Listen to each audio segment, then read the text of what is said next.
আমি Manoharpur party office থেকে আমাদের ভোলাই মোড় পর্যন্ত 12.5 কিলোমিটার আজকে আমি মিনি ম্যারাথন দৌড়ালাম।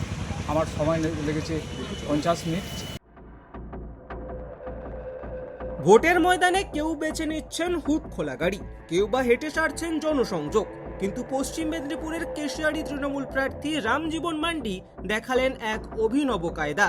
বুধবার দলের সর্বভারতীয় সাধারণ সম্পাদক অভিষেক বন্দ্যোপাধ্যায়ের সভায় যোগ দিতে গাড়িতে নয়, নিজের পায়েই প্রায় 12.5 কিলোমিটার পথ দৌড়ে পাড়ি দিলেন তিনি।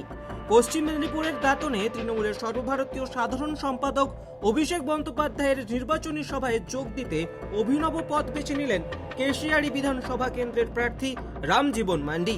বুধবার সকালে দলীয় কার্যালয় থেকে প্রায় 12.5 কিলোমিটার পথ দৌড়ে সভাস্থলে পৌঁছান 55 বছর বয়সী এই প্রার্থী। তার এই ভিন্ন ধর্মী প্রচারকে ঘিরে কর্মী সমর্থকদের মধ্যে ব্যাপক উন্মাদনা লক্ষ্য করা গেছে। আজকে আমাদের যুব সমাজের হার্টথ্রোব, আমাদের দলের যে সেনাপতি অভিষেক ব্যানার্জির আজকে দাঁতনে ঘোড়া মাঠে সভা হবে। এই সভাকে সফল করার জন্য মামাটি মানুষের নেত্রী মমতা বন্দ্যোপাধ্যায়ের যে কর্মসূচি সেগুলোকে সফল করার জন্য জনগণের মনে এই প্রকল্পগুলোকে গড়ে দেওয়ার জন্য আজকে আমি মনোহরপুর পার্টি অফিস থেকে আমাদের ভোলাই মোড় পর্যন্ত 12.5 কিলোমিটার আজকে আমি মিনি ম্যারাথন দৌড়ালাম। আমার সময় লেগেছে 50 মিনিট। তো এর মাধ্যমে আমি বোঝাতে চেয়েছি যে দাঁতন এলাকার এবং কেশিয়াড়ি বিধানসভার সমগ্র মানুষের উন্নয়নের কাণ্ডার হিসাবে আজকে দাদার অর্থাৎ অভিষেক বন্দ্যোপাধ্যায়ের এই অভিযানকে সফল করার জন্য আজকে আমার এই দৌড়। পেশায় শিক্ষক রামজীবন বাবু দীর্ঘকাল ধরেই খেলাধুলার সঙ্গে যুক্ত।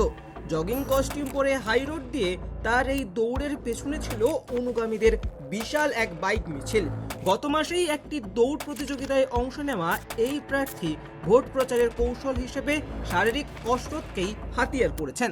তার মতে এর মাধ্যমে যেমন শরীর চর্চা হয়েছে, তেমনি সাধারণ মানুষের সঙ্গে জনসংযোগও সেরে নিয়েছেন তিনি। সব মিলিয়ে নির্বাচনী উত্তাপ যত বাড়ছে, ততই ভোটের মাঠে বাড়ছে অভিনব প্রচারের ঝলক। কোথাও দৌড়ে সভা, কোথাও রান্নায় হাত, আবার কোথাও নাচ বা খেলায় যোগ। সব দলের প্রার্থীরই এখন মানুষের সঙ্গে সংযোগ গড়ে তুলতে নতুন নতুন পথ খুঁজছেন। টাইমস নাও খবর।